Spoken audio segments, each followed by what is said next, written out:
Brampton ਵਿੱਚ ਬੀਤੇ ਐਤਵਾਰ ਪੰਜਾਬੀ ਕਵੀ ਦਰਬਾਰ ਦਾ ਪ੍ਰਬੰਧ ਕੀਤਾ ਗਿਆ ਸੀ, ਜਿਸ ਵਿੱਚ ਪੰਜਾਬੀ ਦੇ ਨਾਮਵਰ ਕਵੀਆਂ ਦੇ ਨਾਲ-ਨਾਲ ਨਵੇਂ ਲਿਖਾਰੀਆਂ ਅਤੇ ਇੰਟਰਨੈਸ਼ਨਲ ਸਟੂਡੈਂਟਸ ਨੇ ਵੀ ਹਿੱਸਾ ਲਿਆ ਸੀ। ਇਸ ਕਵੀ ਦਰਬਾਰ ਵਿੱਚ ਪੰਜਾਬੀ ਸਾਹਿਤ ਨਾਲ ਜੁੜੀਆਂ ਰਚਨਾਵਾਂ ਅਤੇ ਕਵੀਆਂ ਵੱਲੋਂ ਲਿਖੀਆਂ ਆਪਣੀਆਂ ਲਿਖਤੀਆਂ ਵੀ ਪੇਸ਼ ਕੀਤੀਆਂ ਗਈਆਂ ਸੀ। ਕੁੱਲ 16 ਕਵੀ ਆਏ ਸੀ। ਉਹਨਾਂ ਦੇ genre ਉਹਨਾਂ ਨੇ ਬਿਲਕੁਲ ਅਲੱਗ-ਅਲੱਗ ਰੰਗ ਲੈ ਕੇ ਆਏ ਸੀ ਕਵੀ ਦਰਬਾਰ ਦੇ ਵਿੱਚ। ਪੋਇਟਰੀ ਜੋ ਉਹਨਾਂ ਨੇ ਕਵਿਤਾਵਾਂ ਸਾਨੂੰ ਸੁਣਾਈਆਂ ਸੀ, ਉਹ ਕਾਫੀ ਅਲੱਗ-ਅਲੱਗ ਲਾਈਫ ਦੀ ਤਸਵੀਰ ਦਿਖਾਉਂਦੀਆਂ। ਆਮ ਤੌਰ ਤੇ ਕੈਨੇਡੀਅਨ ਸਮਾਜ ਦੇ ਵਿੱਚ, ਖਾਸ ਤੌਰ ਤੇ ਕੈਨੇਡੀਅਨ ਪੰਜਾਬੀ ਸਮਾਜ ਦੇ ਵਿੱਚ ਸਟੂਡੈਂਟਸ ਤੋਂ ਬੜੀ ਸ਼ਿਕਾਇਤਾਂ ਨੇ ਸਭ ਨੂੰ ਕਿ ਸਟੂਡੈਂਟਸ ਕੁਝ ਚੰਗਾ ਸਕਾਰਾਤਮਕ ਨਹੀਂ ਕਰ ਰਹੇ, ਕੁਝ ਅਜਿਹਾ ਨਹੀਂ ਕਰ ਰਹੇ ਜਿਸ ਦੀ ਤਾਰੀਫ ਹੋ ਸਕੇ। ਸਾਨੂੰ ਇਸ ਗੱਲ ਦੀ ਬੜੀ ਖੁਸ਼ੀ ਹੈ, ਮਾਣ ਹੈ ਕਿ ਸਾਡੇ ਕੋਲ 10 ਨੌਜਵਾਨ ਕਵੀ ਸਨ ਜਿਨ੍ਹਾਂ ਨੇ ਇੱਕ ਤੋਂ ਇੱਕ ਚੜ੍ਹਦੀ ਤਰੀਕੇ ਨਾਲ ਕਵਿਤਾ ਆਪਣੀ ਪੜ੍ਹੀ ਹੈ। ਸੋ ਚੰਗਾ ਸਕਾਰਾਤਮਕ ਕੰਮ ਕੀਤਾ। ਸੋ ਸਾਨੂੰ ਇਸ ਗੱਲ ਦੀ ਬੜੀ ਖੁਸ਼ੀ ਹੈ ਕਿ ਅਸੀਂ ਉਹਨਾਂ ਨੂੰ ਲੋਕਾਂ ਸਾਹਮਣੇ ਉਜਾਗਰ ਕਰ ਸਕੇ ਕਿ ਕੈਨੇਡੀਅਨ ਪੰਜਾਬੀ ਨੌਜਵਾਨ ਚੰਗੀ ਕਵਿਤਾ ਲਿਖ ਸਕਦੇ ਨੇ। ਅਕਸਰ ਜਦੋਂ ਅਸੀਂ ਇਵੇਂ ਦੇ ਇਵੈਂਟਸ ਕਰਦੇ ਆ, ਅਸੀਂ ਕਈ ਵਾਰੀ ਇਹਨਾਂ ਚੀਜ਼ਾਂ ਵੱਲ ਧਿਆਨ ਨਹੀਂ ਦਿੰਦੇ ਕਿ ਇਹਦੇ ਪਿੱਛੇ ਕਿਉਂ ਅਸੀਂ ਕਰ ਰਹੇ ਹਾਂ। ਸੋ ਸਾਡਾ ਇੰਟੈਂਸ਼ਨ ਕੀ ਹੈ? ਇੰਟੈਂਸ਼ਨ ਇਹ ਹੈ ਕਿ ਅਸੀਂ ਆਪਣੀ ਕਮਿਊਨਿਟੀ ਨੂੰ ਸਾਰਿਆਂ ਨੂੰ ਇਕੱਠਾ ਕਰੀਏ, ਸਾਰੇ ਇਕੱਠੇ ਕਰਕੇ ਇੱਕ ਜੋ ਲਿਟਰੇਚਰ ਜਾਂ ਆਰਟ ਹੈ, ਆਪਣੇ ਕਲਚਰ ਨੂੰ ਜਿਹੜੀ ਇਕੱਠਾ ਜੋੜਦੀ ਹੈ ਸਾਨੂੰ ਆਪਸ ਦੇ ਵਿੱਚ, ਉਸ ਆਰਟ ਨੂੰ ਅਸੀਂ ਇੱਕ ਦੂਜੇ ਦੇ ਨਾਲ ਐਕਸਚੇਂਜ ਕਰੀਏ, ਇੱਕ ਦੂਜੇ ਦੇ ਨਾਲ ਵੰਡੀਏ। ਇਸ ਦੌਰ ਵਿੱਚ ਕਵੀ ਉਹ ਤੁਸੀਂ ਬਤੌਰ ਕਵੀ ਜਾਂ ਬਤੌਰ ਕਿਸੇ ਵੀ ਕਲਾਕਾਰ ਤੁਸੀਂ ਪ੍ਰੋਫੈਸ਼ਨਲ ਨਾ ਬਣ ਸਕੋ, ਇੰਨਾ ਜ਼ਰੂਰ ਕਰ ਸਕਦੇ ਹੋ ਕਿ ਜੋ ਵੀ ਤੁਹਾਡੀ ਕਲਾ ਹੈ ਉਸ ਦੇ ਨਾਲ ਜੁੜਦੀਆਂ ਬਹੁਤ ਸਾਰੀਆਂ ਹੋਰ ਕਲਾਵਾਂ ਨੇ। ਮਿਸਾਲ ਦੇ ਤੌਰ ਤੇ ਜੇ ਤੁਸੀਂ ਚੰਗੇ ਕਵੀ ਹੋ, ਤੁਸੀਂ ਚੰਗੇ ਗੀਤ ਵੀ ਲਿਖ ਸਕਦੇ ਹੋ, ਜਿਸ ਤਰ੍ਹਾਂ ਗੁਲਜ਼ਾਰ ਸਾਹਿਬ ਨੇ ਕੀਤਾ, ਜਿਸ ਤਰ੍ਹਾਂ ਜਾਵੇਦ ਅਖਤਰ ਸਾਹਿਬ ਨੇ ਕੀਤਾ, ਜਿਸ ਤਰ੍ਹਾਂ ਸੁਰਜੀਤ ਪਾਤਰ ਸਾਹਿਬ ਨੇ ਕੀਤਾ ਹੈ, ਸੋ ਅੰਮ੍ਰਿਤਾ ਪ੍ਰੀਤਮ ਨੇ ਕੀਤਾ। ਤੁਸੀਂ ਅਜਿਹੀਆਂ ਬਹੁਤ ਸਾਰੀ ਚੀਜ਼ਾਂ ਕਰ ਸਕਦੇ ਹੋ। ਇੱਕ ਬੰਨੇ ਤੁਹਾਡਾ ਕਮਰਸ਼ੀਅਲ ਕਿਸਮ ਦੀ ਲਿਖਤਾਂ ਨੇ, ਦੂਜੇ ਬੰਨੇ ਜਿਹੜੇ ਸਾਹਿਤਕ ਲਿਖਤਾਂ ਨੇ, ਤੁਸੀਂ ਦੋਨਾਂ ਨੂੰ ਸੁਮੇਲ ਬਣਾ ਕੇ ਨਾਲੇ ਇਸ ਨਾਲ ਆਪਣਾ ਦਿਲ ਦੀ ਗੱਲ ਵੀ ਕਹਿ ਸਕਦੇ ਹੋ, ਨਾਲੇ ਰੋਜ਼ੀ ਰੋਟੀ ਵੀ ਚਲਾ ਸਕਦੇ ਹੋ, ਦੋਨਾਂ ਦਾ ਸੁਮੇਲ ਹੋ ਸਕਦਾ। ਸਾਡੇ ਪੰਜਾਬੀ ਆਰਟਸ ਐਸੋਸੀਏਸ਼ਨ ਨੇ ਜੋ ਕਵੀ ਦਰਬਾਰ ਕਰਵਾਇਆ ਸੰਡੇ, ਉਸ ਤੇ ਸਾਨੂੰ ਪ੍ਰਾਈਮ ਮਿਨਿਸਟਰ ਜਸਟਿਨ ਟਰੂਡੋ ਨੇ ਬਹੁਤ ਸ਼ੁਭਕਾਮਨਾਵਾਂ ਭੇਜੀਆਂ ਹਨ। ਉਹਨਾਂ ਨੇ ਇੱਕ ਬਹੁਤ ਵਧੀਆ ਸਾਨੂੰ ਮੈਸੇਜ ਦਿੱਤਾ ਹੈ ਜੋ ਕਿ ਅਸੀਂ ਸੋਸ਼ਲ ਮੀਡੀਆ ਦੇ ਉੱਤੇ ਆਲਰੇਡੀ ਸ਼ੇਅਰ ਕਰ ਚੁੱਕੇ ਹਾਂ। ਇਸ ਮੈਸੇਜ ਨੇ ਸਾਰੀ ਟੀਮ ਨੂੰ ਇੰਨੀ ਜ਼ਿਆਦਾ ਹੱਲਾਸ਼ੇਰੀ ਦਿੱਤੀ ਹੈ, ਇੰਨਾ ਜ਼ਿਆਦਾ ਇੰਸਪਾਇਰ ਕੀਤਾ ਹੈ ਕਿ team members, volunteers, Punjabi arts association ਨਾਲ ਜੁੜੇ ਸਾਰੇ ਸਪਾਂਸਰਸ ਜੋ ਹੈ ਉਹ ਉਹਨਾਂ ਦਾ ਬਹੁਤ ਧੰਨਵਾਦ ਕਰਦੇ ਹਨ। ਓਨਟਾਰੀਓ ਦੇ ਪ੍ਰੀਮੀਅਰ ਡਗ ਫੋਰਡ ਵੱਲੋਂ ਨਿਊਜ਼ ਕਾਨਫਰੰਸ ਕੀਤੀ ਗਈ, ਜਿੱਥੇ ਉਹਨਾਂ ਘੋਸ਼ਣਾ ਕੀਤੀ ਕਿ ਉਹਨਾਂ ਦੀ ਸਰਕਾਰ ਓਟਵਾ ਹਸਪਤਾਲ ਦੇ ਨਵੇਂ ਸਿਵਲ ਕੈਂਪਸ ਦੀ ਯੋਜਨਾ ਬਣਾਉਣ ਵਿੱਚ ਮਦਦ ਕਰਨ ਲਈ $29.1 ਮਿਲੀਅਨ ਦਾ ਨਿਵੇਸ਼ ਕਰ ਰਹੀ ਹੈ। ਫੋਰਡ ਨੇ 21 ਮਾਰਚ ਨੂੰ ਜ਼ਿਆਦਾਤਰ ਅੰਦਰੂਨੀ ਸੈਟਿੰਗਾਂ ਲਈ ਸੂਬਾਈ ਕੋਵਿਡ-19 ਮਾਸਕ ਫਤਵੇ ਨੂੰ ਆਪਣੀ ਸਰਕਾਰ ਵੱਲੋਂ ਹਟਾਏ ਜਾਣ ਬਾਰੇ ਵੀ ਚਰਚਾ ਕੀਤੀ। Our government is continuing to do so right here at the Ottawa Hospital, because we're investing $29.1 million to help Ottawa Hospital plan its new state-of-the-art civic campus. This is one of the largest planning grants in Ontario's history, and will ensure the Ottawa Hospital will continue to meet the needs of this growing community for generations to come. And it will dramatically improve the quality of healthcare that this community receives. This is something that has been desperately needed for decades, and we're proud to deliver for the people of Ottawa. Folks, a lot of people have talked about this project, but we're the ones that will get it done. And the new civic campus will include a cutting-edge trauma center, a larger emergency department, an updated surgical suite, and over 300 new beds, including acute care and a new rehabilitation center, so that the patients can get the care they need close to home.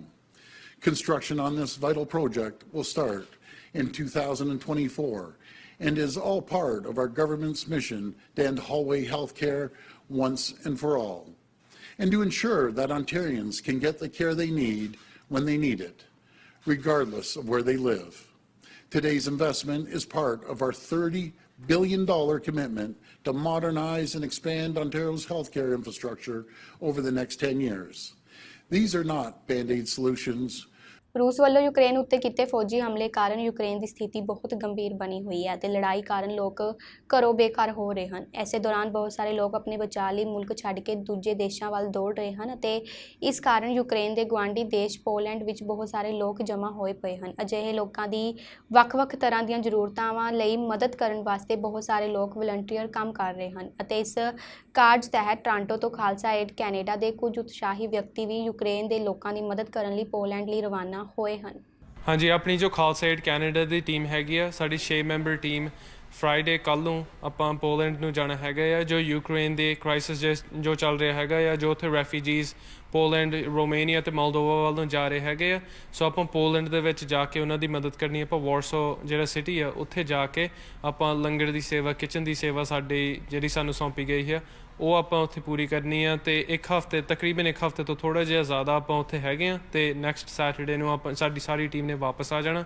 ਸਾਡੇ team ਦੇ ਜੋ 4 member ਹੈਗੇ ਉਹ ਆਂਟੇਰੀਓ ਦੇ ਆ, ਇੱਕ member ਆਪਣਾ Winnipeg ਤੋਂ ਆ, ਇੱਕ BC ਦੇ ਵਿੱਚੋਂ। ਇਹ ਆਲਰੇਡੀ ਆਪਣੇ ਜਿਹੜੇ ਇਨੀਸ਼ੀਏਟਿਵ ਆ, ਜਿਹੜਾ ਆਲਰੇਡੀ UK ਟੀਮ ਨੇ ਸ਼ੁਰੂ ਕੀਤਾ ਸੀਗਾ ਜਦੋਂ ਕ੍ਰਾਈਸਿਸ ਹੋਣੇ ਸ਼ੁਰੂ ਹੋਏ ਸੀਗੇ, ਅਤੇ ਉਹ ਆਲਰੇਡੀ ਉੱਥੇ ਪਹੁੰਚ ਗਏ ਆ। ਸਾਡੀਆਂ ਟੀਮਾਂ ਆਲਰੇਡੀ ਉੱਥੇ ਜਿਵੇਂ ਸੈਟਅਪ ਹੈਗੀਆਂ, ਰੋਮੇਨੀਆ ਦੇ ਵਿੱਚ ਆ, ਤੇ ਪੋਲੈਂਡ ਦੇ ਵਿੱਚ ਹੈਗੀ ਆ, ਅਤੇ ਮੋਲਡੋਵਾ ਦੇ ਵਿੱਚ, ਰਾਈਟ। ਸੋ ਬੇਸਿਕਲੀ ਰੋਟੇਟ ਕਰਦੇ, ਜਦੋਂ ਉਹਨਾਂ ਦੀ ਇੱਕ ਵੀਕ ਦੀ ਪੂਰੀ ਹੋ ਜਾਂਦੀ ਆ, ਬਾਅਦ 'ਚੋਂ ਫਿਰ ਹੋਰ ਟੀਮਾਂ ਫਿਰ ਜਾ ਕੇ ਉੱਥੇ ਹੈਲਪ ਕਰਦੀਆਂ ਨੇ। ਇਕੱਲੀਆਂ ਉੱਥੇ ਨਹੀਂ, ਆਪਾਂ ਸ਼ੁਰੂ ਤੋਂ ਹੀ ਕਿਤੇ ਵੀ ਕ੍ਰਾਈਸਿਸ ਹੋਵੇ, ਭਾਵੇਂ ਕੈਨੇਡਾ ਦੇ ਵਿੱਚ ਹੋਵੇ, ਭਾਵੇਂ ਆਇਰਾਕ ਦੇ ਵਿੱਚ ਹੋਵੇ, ਭਾਵੇਂ ਅਫਗਾਨਿਸਤਾਨ 'ਚ ਹੋਵੇ, ਜਿੱਥੇ ਵੀ ਸਾਡੀ ਵਾਹ ਚੱਲਦੀ ਆ ਅਤੇ ਅਸੀਂ ਉੱਥੇ ਜਾ ਕੇ ਹੈਲਪ ਕਰਦੇ ਹਾਂ। ਅਤੇ ਉਹੀ ਸਾਡਾ ਲੋਗੋ ਆ, ਮੋਟੋ ਆ, ਸੌਰੀ, ਉਹ recognise the whole human race as one. ਬਸ ਇਹੀ ਆ ਜੀ। ਸੋ ਐਟਲੀਸਟ ਮੈਂਟਲੀ ਵੀ ਇੱਕ ਪ੍ਰੈਸ਼ਰ ਉਹਨਾਂ ਦੇ ਸਿਰ ਤੋਂ ਜਾਂਦਾ ਆ। ਜਦੋਂ ਭੁੱਖੇ ਹੋਣਗੇ, ਜਦੋਂ ਉਹਨਾਂ ਦੀ ਫੈਮਲੀਜ਼ ਭੁੱਖੀਆਂ ਹਨ, ਉਹ ਨਹੀਂ ਸੋਚ ਸਕਦੇ ਕਿ ਆਪਾਂ ਹਜੇ ਅੱਗੇ ਕਿੱਥੇ ਜਾਣਾ। ਐਟਲੀਸਟ ਇਹ ਸੇਵਾ ਦੇ ਨਾਲ ਉਹਨਾਂ ਨੂੰ ਹੋਰ ਚੀਜ਼ਾਂ ਦੇਖਣ ਦਾ ਮੌਕਾ ਮਿਲਦਾ ਆ ਕਿ ਆਪਾਂ ਆਪਣਾ ਪੇਪਰ ਵਰਕ ਕੰਪਲੀਟ ਕਰੀਏ ਜਾਂ ਹੋਰ ਕਿਤੇ ਜਿੱਥੇ ਅੱਗੇ ਜਾਣਾ ਹੈਗਾ ਹੈ ਬੱਚਿਆਂ ਦੇ ਨਾਲ, ਫੈਮਲੀਜ਼ ਦੇ ਨਾਲ, ਆਪਾਂ ਕਿੱਥੇ ਜਾ ਸਕਦੇ ਹਾਂ। ਹਾਂਜੀ, ਜਿਵੇਂ ਵੀਰ ਨੇ ਕਿਹਾ, ਬਹੁਤ ਔਖਾ ਹੁੰਦਾ ਆਪਣੇ ਘਰਾਂ ਨੂੰ ਛੱਡ ਕੇ ਆਉਣਾ। ਅਸੀਂ ਇਹ ਨਹੀਂ ਕਹਿ ਸਕਦੇ ਕਿ ਅਸੀਂ ਹੁਣ ਪੂਰਾ ਫੀਲ ਕਰ ਸਕਦੇ ਹਾਂ ਕਿ ਉਹ ਕਿੱਦਾਂ ਦਾ ਮਹਿਸੂਸ ਇਸ ਵੇਲੇ ਕਰਦੇ ਹੋਣਗੇ, ਪਰ ਆਪਣੇ ਫੇਰ ਵੀ ਆਪਣੀ ਸਾਰੀਆਂ ਚੀਜ਼ਾਂ ਪਿੱਛੇ ਛੱਡ ਕੇ ਕਿਸੇ ਨਵੇਂ ਮੁਲਕ ਜਾਣਾ, ਜਿੱਥੇ ਪਤਾ ਨਹੀਂ, ਕੋਈ ਰਾਹ ਟਿਕਾਣਾ ਨਾ ਪਤਾ ਹੋਵੇ ਕਿ ਕਿੱਥੇ ਜਾ ਕੇ ਰਹਿਣਾ, ਫੂਡ ਮਿਲਣਾ ਨਹੀਂ ਮਿਲਣਾ, ਰਹਿਣ ਨੂੰ ਮਿਲਣਾ ਨਹੀਂ ਮਿਲਣਾ, ਉਹ ਬਹੁਤ ਔਖਾ ਹੋ ਜਾਂਦਾ ਆ। ਪਰ ਅਸੀਂ ਇੰਨਾ ਹੋ ਸਕਦਾ ਕਿ ਅਗਰ ਅਸੀਂ ਉਹਨਾਂ ਦਾ ਦੁੱਖ ਨਹੀਂ ਸਹਿ ਸਕਦੇ ਆਪਣੇ, ਕਮ ਸੇ ਕਮ ਅਸੀਂ ਉਹਨਾਂ ਦਾ ਦੁੱਖ ਵੰਡਾ ਜ਼ਰੂਰ ਸਕਦੇ ਹਾਂ, ਅਤੇ ਇਹੀ ਸਾਡੀ ਕੋਸ਼ਿਸ਼ ਹੋਊਗੀ। ਇੰਟਰਨੈਸ਼ਨਲ ਸਟੂਡੈਂਟਸ ਦੇ ਕੀਤੇ ਇੱਕ ਸਰਵੇ ਅਨੁਸਾਰ ਬਾਹਰਲੇ ਮੁਲਕਾਂ ਵਿੱਚ ਪੜ੍ਹਾਈ ਲਈ ਆਉਣ ਸਮੇਂ ਕੈਨੇਡਾ ਉਹਨਾਂ ਦੀ ਪਹਿਲੀ ਪਸੰਦ ਹੈ ਅਤੇ ਕੈਨੇਡਾ ਆ ਕੇ ਉਹ ਆਪਣੇ ਪਸੰਦ ਦੇ ਖੇਤਰ ਵਿੱਚ ਹੀ ਨੌਕਰੀ ਕਰਨਾ ਚਾਹੁੰਦੇ ਹਨ। ਇਸ ਮਕਸਦ ਲਈ NDP ਵੱਲੋਂ ਓਨਟਾਰੀਓ ਲੈਜਿਸਲੇਟਿਵ ਅਸੈਂਬਲੀ ਵਿੱਚ ਇੱਕ ਬਿੱਲ ਪੇਸ਼ ਕੀਤਾ ਗਿਆ ਹੈ। Of the students that we surveyed, we asked them which subjects they were looking to study in, and just under a third, around 30%, said it was in business and administrative type courses. We had 20% saying it was in engineering and technology, followed by 16% in both computer science and in health and medicine. So those are the subjects that students wanted to study, and 98% of our respondents said that they were choosing a course that would be related to their future career. Unfortunately, due to so many barriers to find pathways to practice in their fields, they're not able to contribute or find the right type of employment.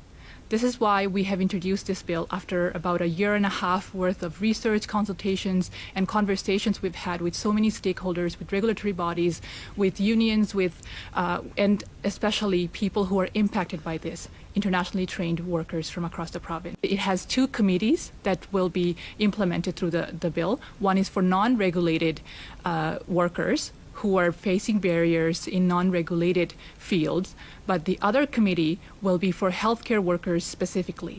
And this was to make sure that we focus on the need that we're facing in our healthcare system, which is on the verge of breaking right now, especially after this pandemic. Overwhelmingly, Canada's got this balance between being welcoming and supportive to people who come from foreign countries. It's also got a very buoyant labour market, so people feel that they're likely to get a good job upon graduation. And then finally, they see the quality of education as good. Our students in this survey rated it highly.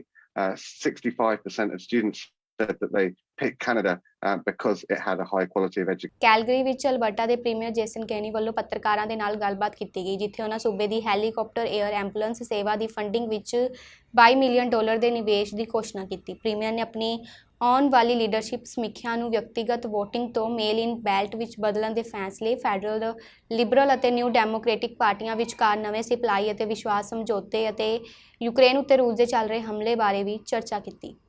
Our government is providing more than $22 billion to health's operating budget, and that's a $600 million increase from last year and $1.8 billion more than when we first formed government 3 years ago.